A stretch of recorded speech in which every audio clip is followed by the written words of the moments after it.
Weak and strong forms of MLE. Let us first discuss the strong forms of MLE. Strong forms of MLE recognize the importance of developing the learner's first language to support our learning well, which is the full form of the word pronounced with stress. It only happens when we pronounce the words alone, or when we emphasize them. For example, I am French. It is a strong form because the word I am is the full form of the word pronounced with stress without contractions.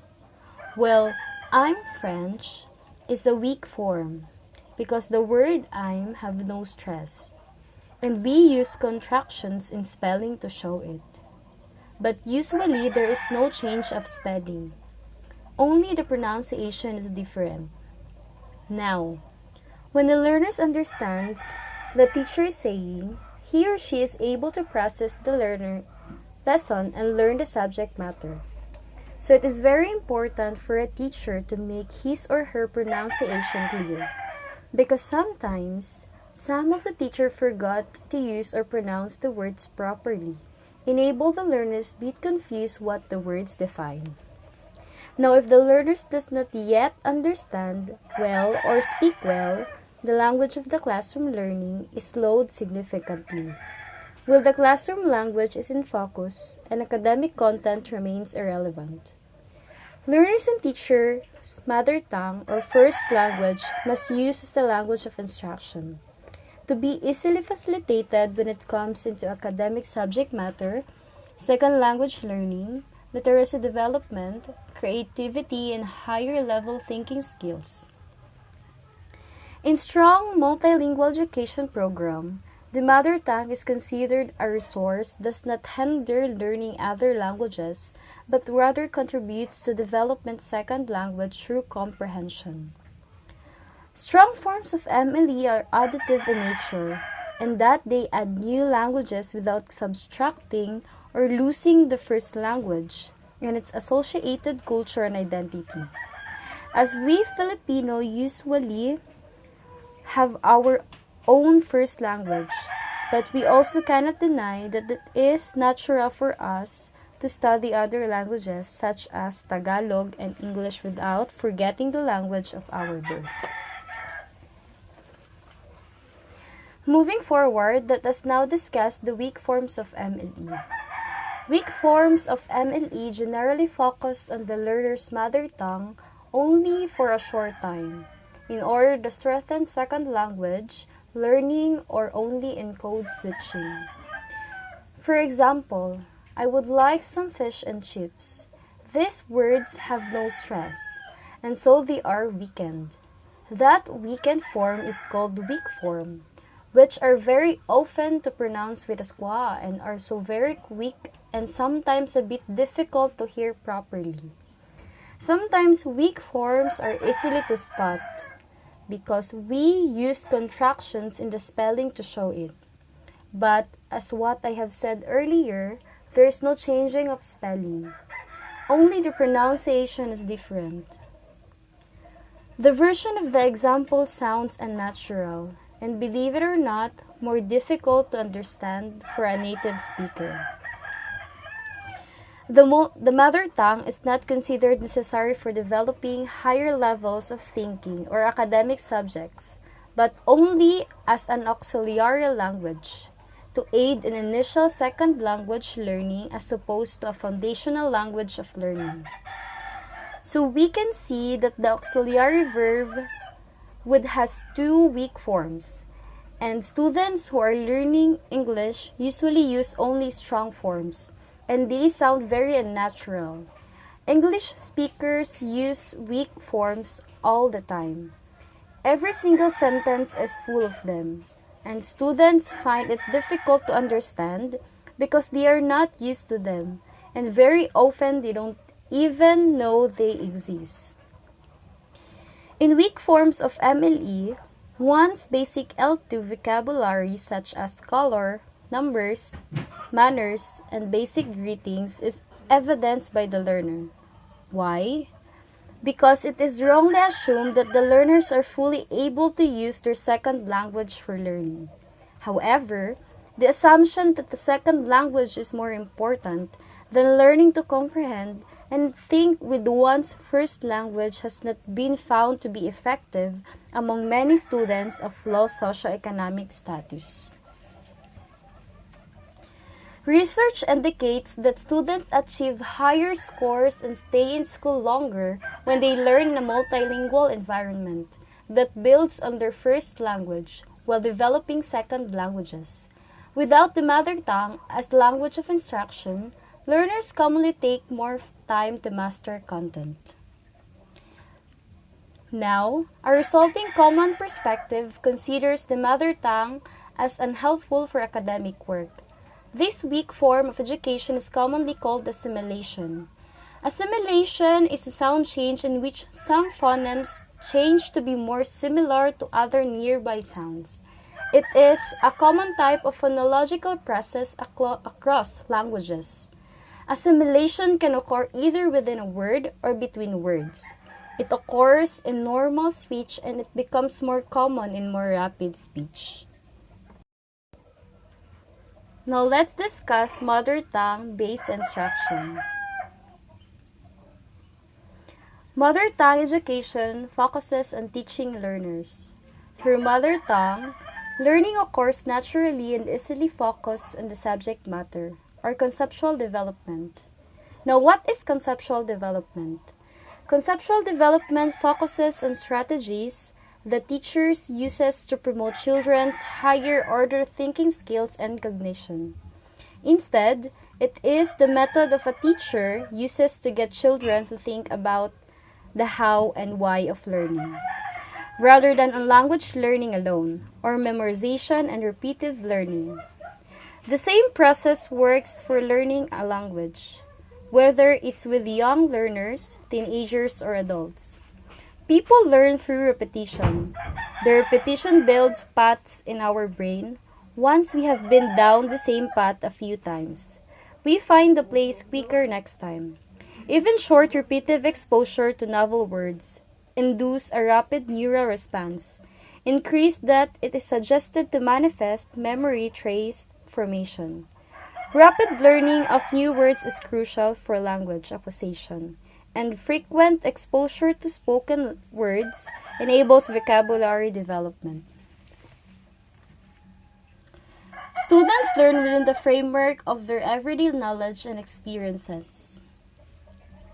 Now, the question is, what do we think are the importance of knowledge in everyday life, and what is everyday knowledge? Knowledge sharpens our skills like reasoning and problem solving. A strong base of knowledge helps brain function more smoothly and effectively. We become smarter with the power of knowledge and solve problems more easily. Everyday knowledge is that informal knowledge that the learner acquires in the home environment independently or guided by an adult. The foregoing definitions tend to correlate with the notion that education is equated to formal school knowledge and knowledge with informal everyday knowledge. We need to remember that everyday life knowledge is important and useful in day-to-day events, where home culture and prior knowledge are highly valued and build strong academic achievement and self-confidence. Moving on, the bilingual education. Bilingual education uses two languages for instruction, the MT or mother tongue of the learners and the second language, also known as dual language instructions, or the dual immersion instructions. In dual language instruction or dual immersion instruction, students develop academic skills in their native language while building skills in different language. Now, what are the benefits of the dual language learner? There are 5 positive impacts of dual language programs. First, increased cognitive dexterity and problem-solving skills.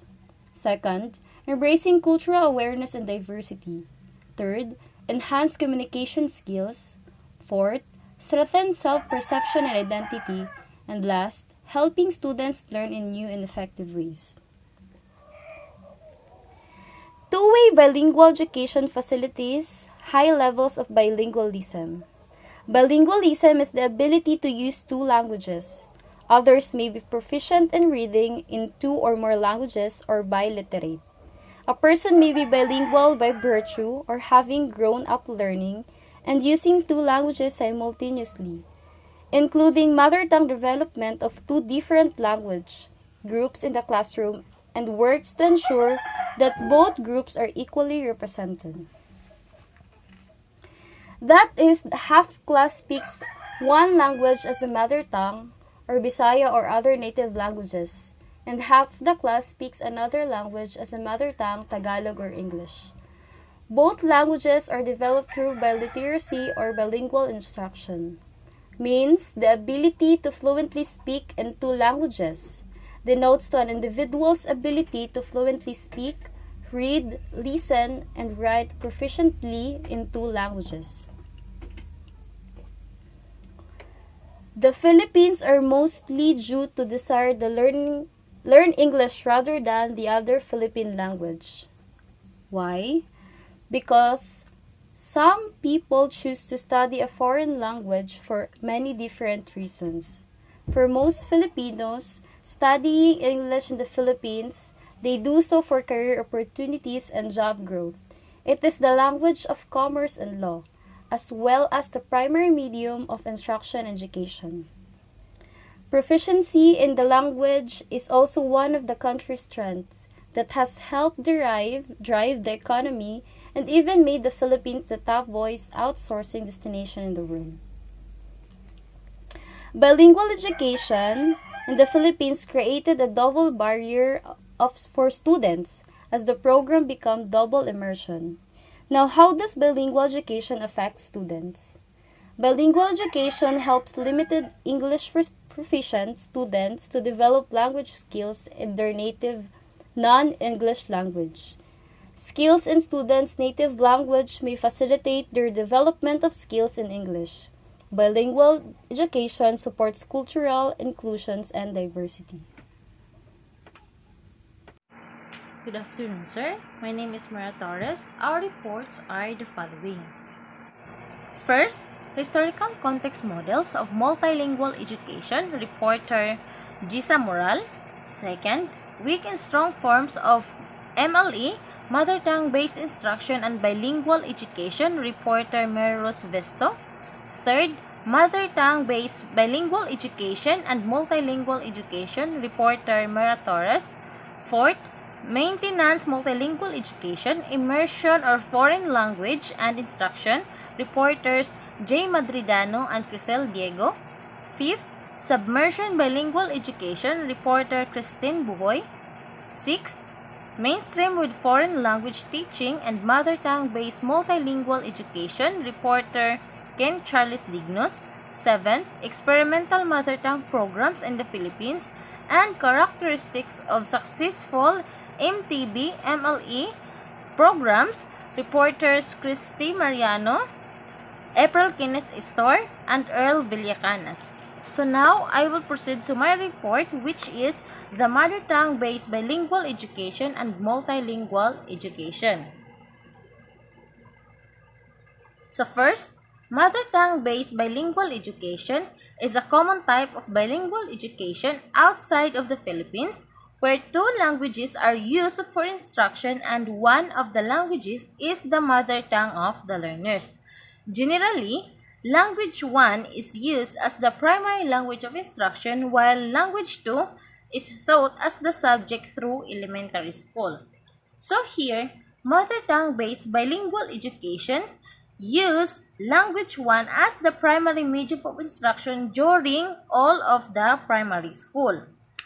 Then, ang language 2 is introduced as the subject of the study in order to prepare children for eventual transition to using language 2 as the medium of learning in some academic classes. Also, mother tongue-based bilingual education aimed is to develop both languages for academic, biliteracy and learning, and mother tongue teaching continues through at least 6 years of schooling. Then, second is the multilingual education. Um, refers to the use of 3 or more languages as the medium of instruction. Aiming is to produce multilingual and multicultural citizen. It was established by the UNESCO in 1991. It also refers to the use of at least 3 languages in education such as mother tongue, a regional or national languages, and an international languages. So here, multilingual education in the classroom can be a valuable pedagogical practice with positive effects on students' academic performance as well as social and emotional well-being. Also, it helps students to boost their confidence, help achieve learning goals, and contribute to a greater awareness of other languages and cultures in a wider community by celebrating diversity and inclusion. So, also, ang multilingual education is have a lot of benefits including the creation and appreciation of cultural awareness, adds academic and educational value, enhances creativity, adjustment in society, and appreciation of local languages. That's why it is important for us to practice multilingual education. Maintenance multilingual education. Maintenance, it means to upkeep of property. Multilingual education refers to the first language first education, that is schooling which begins in the mother tongue and transition to additional languages. Refers to the use of 2 or more languages as medium of instructions. Maintenance multilingual education aims to develop multilingual societies by focusing on academic development in the mother tongue through the school years while developing 2 or more additional languages. It created to maintain and improve a student native language as the student tries and develop 2 or more languages. Components of multilingual education.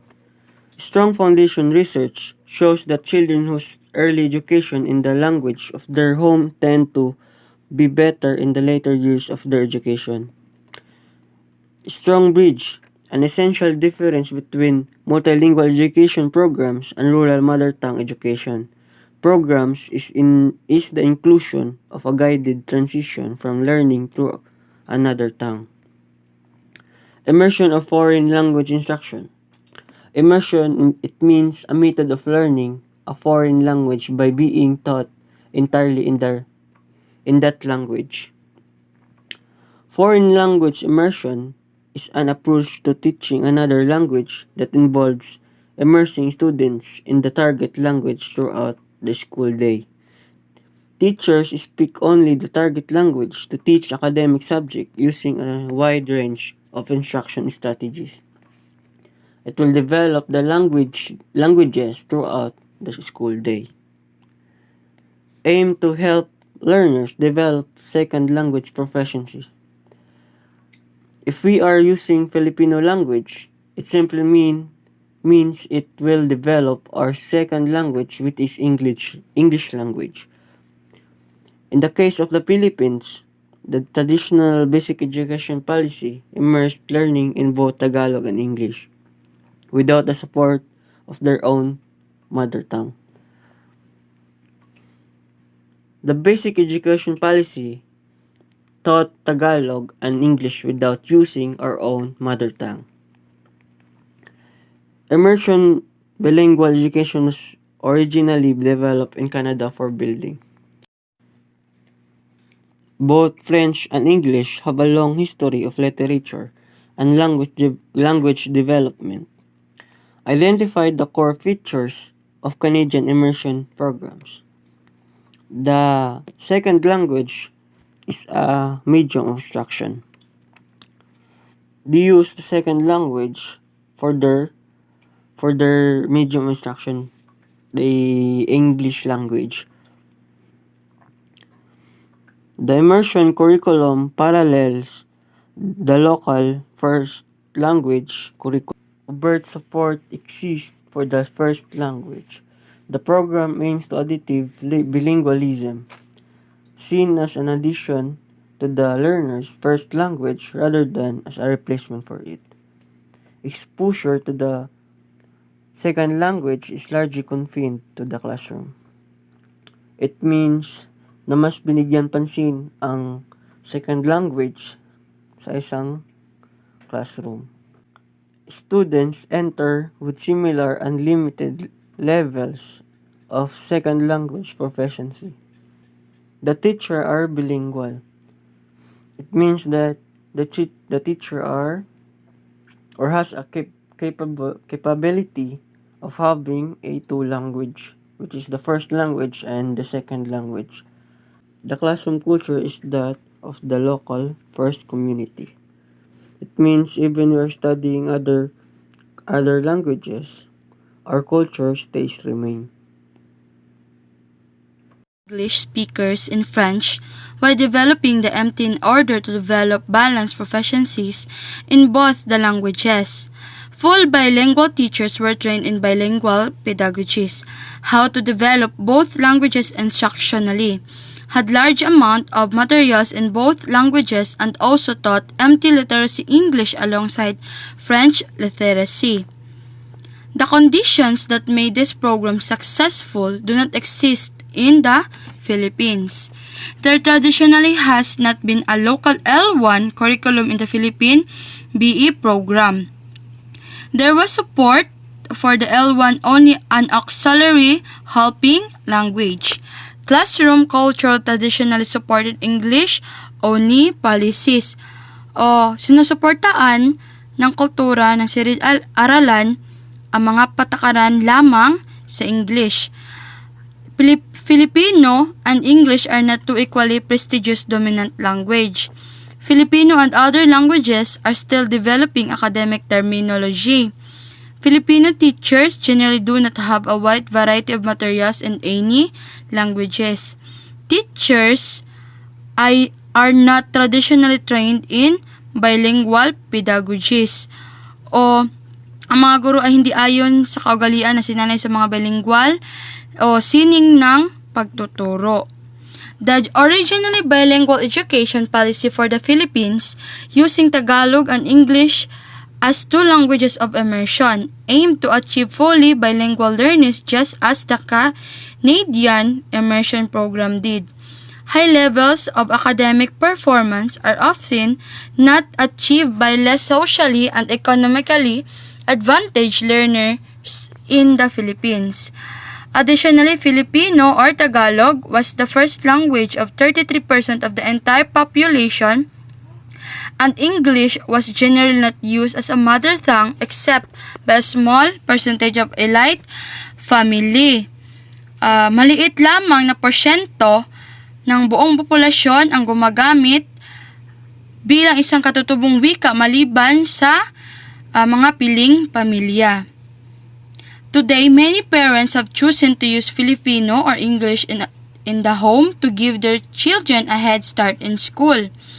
This practice has unfortunately contributed to the demise of several Philippine languages, bringing about a loss of important knowledge embedded with those languages. Mayroon ding mga pamilya na gumagamit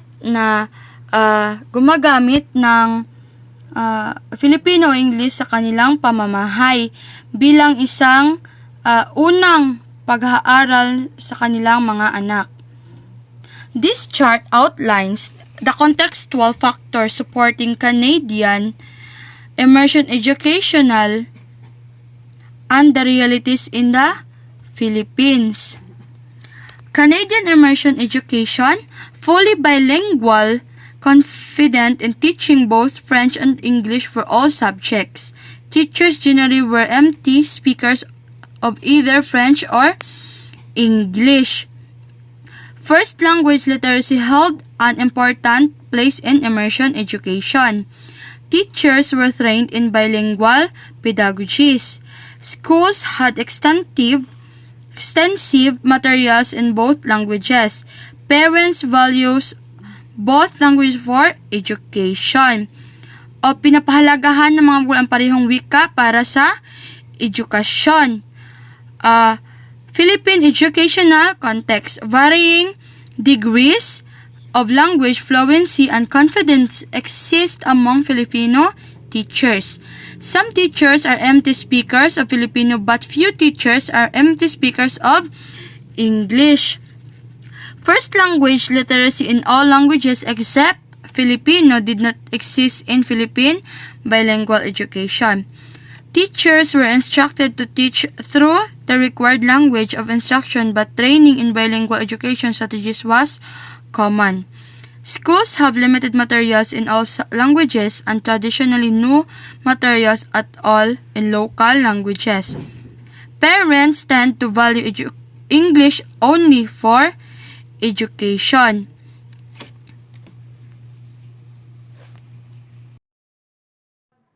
Mainstream with foreign language. Mainstream education is based on using the language of the majority group while teaching another language, such as English as a second language. So here in our area, ang ato ang mother tongue is ang Bisaya. Then we also have Tagalog. Then ang atong English is ang atong second language. So sa education pod, ang Bisaya is tudlo na pod siya sa elementary as mandated by DepEd. So unlike sa una, karon anay Bisaya nga lesson or mga discussion sa mga bata. In the case of the Philippines, the dominant language is Filipino by virtue of the fact that it is the national language and an official language of education. Mainstream education with foreign language teaching gives distinct advantages to the Tagalog mother tongue speakers, as they have access to a form of mother tongue education that speakers of the language do not have. So meaning to say, ang katudang mga born Tagalog speakers, mas dako na sila advantage pag abot sa discussion na sa mga foreign language. Unlike sa tuwa nga mga Bisaya, kinahanglan pa nato siya i-translate from Bisaya to Tagalog, then Tagalog to English or to any other form nga foreign language. Pero sa ako magamit na siya nga scenario dito lang siguro sa mga word nga lalom na kayo sa mga Tagalog word nga wala ta kasabot or wala ta kabalo sa meaning.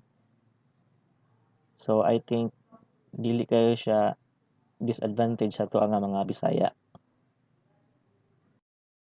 Mother tongue based multilingual education.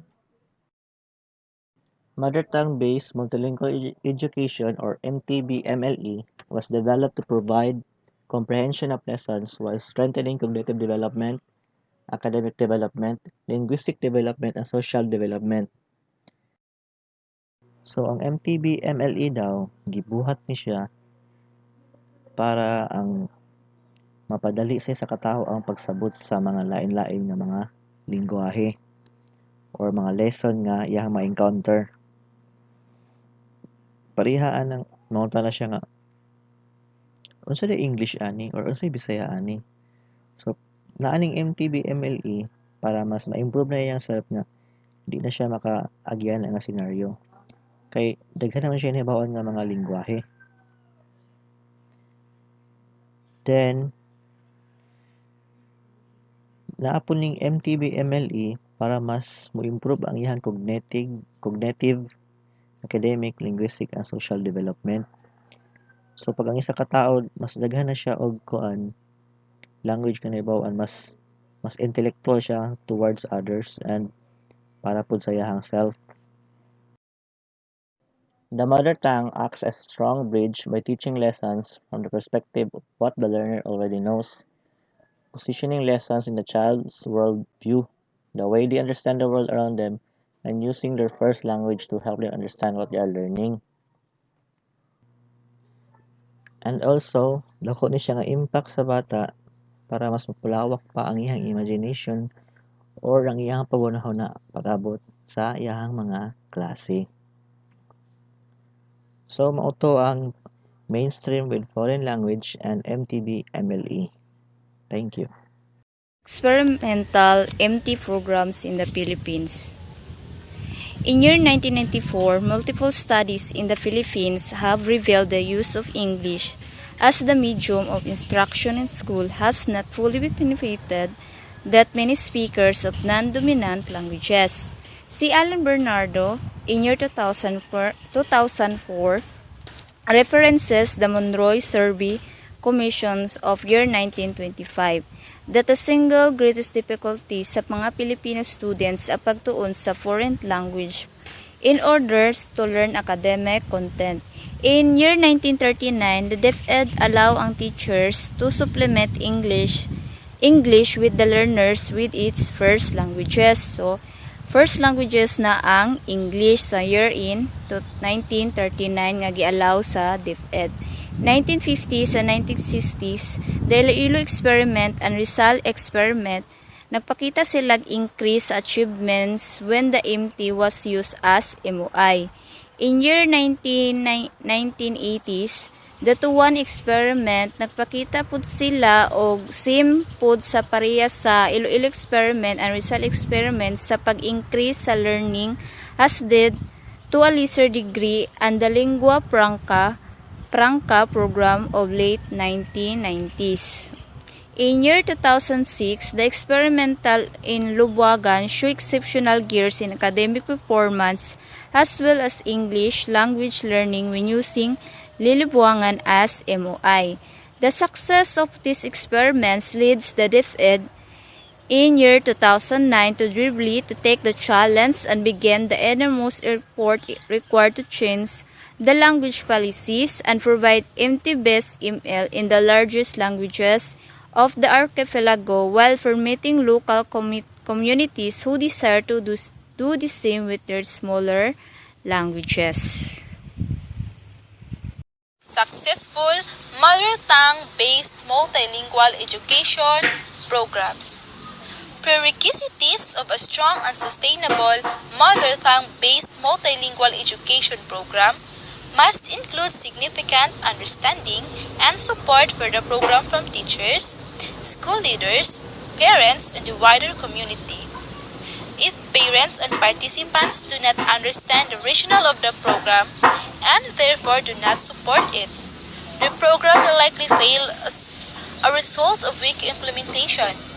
Facilitating ongoing advocacy work, which promotes dialogue among stakeholders, will provide the deep understanding that is necessary for widespread support and successful implementations. Availability of mother tongue materials is a prerequisite of strong and sustainable Mtb-Mle programs. Without mother tongue materials, including curricula, teachers may not know how to teach academics in the MT and cannot develop MT literacy, which is a key foundational component of any Mtb and MLE programs. Learners who first learn to read in it language they already speak can comprehend what they read early on, while learning to read in a L2 requires gaining adequate knowledge of the language and ability to use it conversationally in order to read it with comprehension. L2 literacy is significantly strengthened by MT literacy. Teachers thus need to have available MT materials. Teachers may have previously used their own mother tongues only in oral conversation and therefore now welcome instruction on the MT alphabet, grammar rules, and MT writing guidelines. These guidelines will not only strengthen their own MT literacy skills, but also help them produce more materials and teach MT literacy. Teachers also need to be given adequate time away from their regular duties to work together to write, edit, rewrite, and illustrate high-quality MT materials to use in the classroom. This does not mean that every teacher should create their own full set of materials. Rather, all teachers should have sufficient and growing numbers of grade-level materials in the languages of instruction. while continuously contributing to the ongoing production of such materials. A basic set of L1 material should be expanded each year through sharing across language groups the best of what teachers produce and through fostering ongoing development of empty materials that can be used or adopted by all teachers. Other ways of creating empty reading materials include selection of outstanding students, writing for use in the classroom, and duplication for the entire language community. Selection of excellent class written stories, such as those created in the language experience strategy or book contest, may also contribute to the development of empty materials. In this way, a culture of value in the empty and pride in creating interesting empty literature will both contribute to the prestige of the empty and ensure ongoing literature development. Teachers who have themselves only experienced second language education need to be retrained and oriented to multilingual pedagogies and to teaching the empty. Most teachers do not understand empty teaching pedagogy or bilingual pedagogies. Teachers often do not know the grammatical structure or literate structure of their own empty since their own literacy development occurred in the L2. This means that even teacher educators will have to develop understanding of these topics in order to adequately prepare incoming teachers for mother tongue-based multilingual education.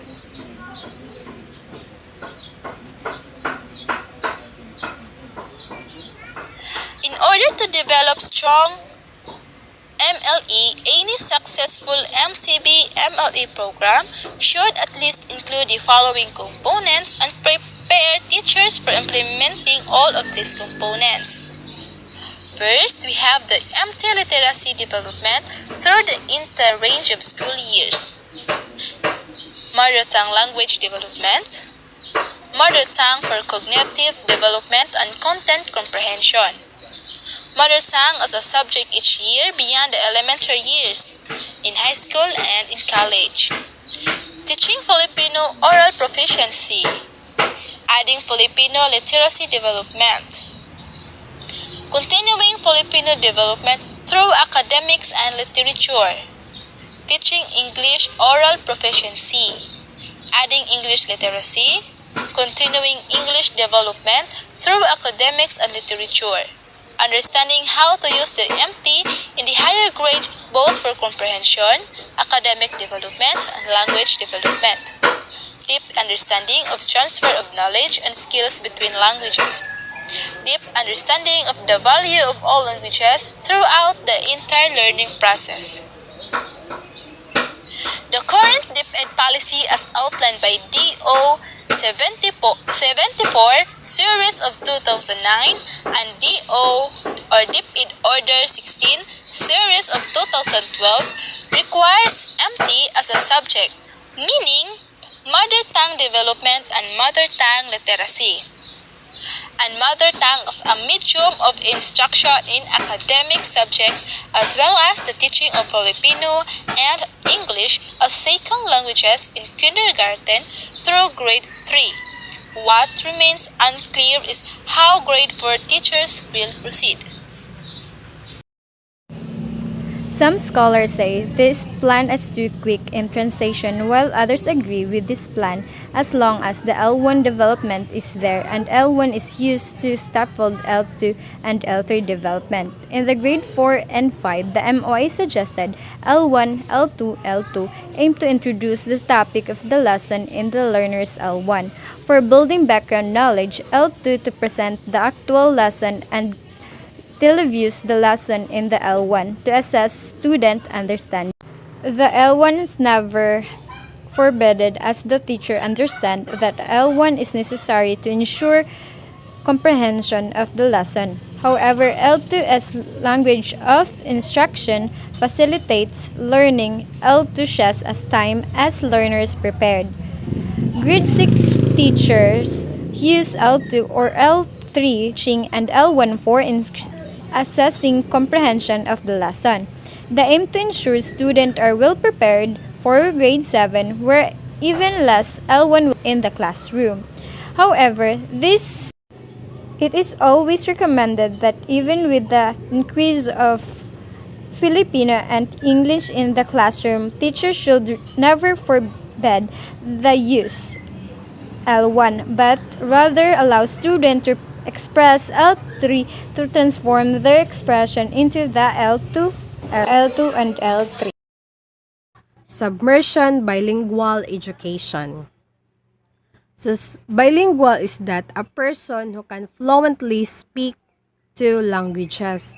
So, as holding the learners underwater without access the life-sustaining air, similar to use of L2 as the medium of instruction without L1 support. Sama rin na siya nata sa school. So, ang gigamit nga language ni teacher is English. So, dili man jud tanan makasabot og English. So, dapat, kung nagamit kag English language, dapat gamitan nimo na siya og si Bisayan language para ang estudyante makasabot siya og unsay angay ipasabot ni teacher og na kung si teacher maghatag og activities. So, para mabalaan sa estudyante nga ingana ang buhaton. New learners learn best when linking new information from the curriculum to what they already know, their language, culture, and understanding. Burst learning jud sa usa ka bata ang kanatun-an na niya daan nga language para sa atoa. So atong una gid natun-an is ang Bisaya language. So mao na ato ang best learning kay mao man atong una natun-an sa atong language, sa atong culture, sa atong mga pagsabot. So kung sa school dito na nimo ma-learn ang English and Filipino language. Containing development of each language, comparing and contrasting the similarities and the difference between the language until new language become additional language of thought and understanding as well as speaking. Sa school, Filipino and English language man ang gamit sa teacher. So, kana siya nga language, mahimo na siya og additional language sa usa ka estudyante. Nga, mga information kung unsaon siya pagsabot, kung unsaon siya pagstorya, ay para makabalota. So, makompare gid nato na siya sa ato ang language nga na hibal-an og nadak-an. Makompare nato sa Bisayan language ang English and Filipino language. Should acknowledge the current level of the development of each learner and help them to continue to develop their knowledge as well as speaking, writing abilities. So as a teacher, you should to acknowledge sa mga bag-ong natun-an sa imuhang estudyante para makatabang sa ilaha sa pagdevelop sa ilahang pagsabot, sa ilahang pagstorya, labi na sa pag-writing abilities. So, kinahanglan gyud nga every nga masabtan sa bata ma-develop na siya para muwide ang iyang knowledge about ana. So, learning languages, even the first language, is always a development process. So, sa pagtuon nato sa mga language, even katong primero pagid nga language nga ato ang nabal-an, magkuan gyud na siya development process, i-develop gyud na niya, i-process gyud na niya ka para makabalota og para mo wide ang ato ang knowledge anang atong pagsabot ana. Kay always man siya development of process ang mga una nato nga mabalaan.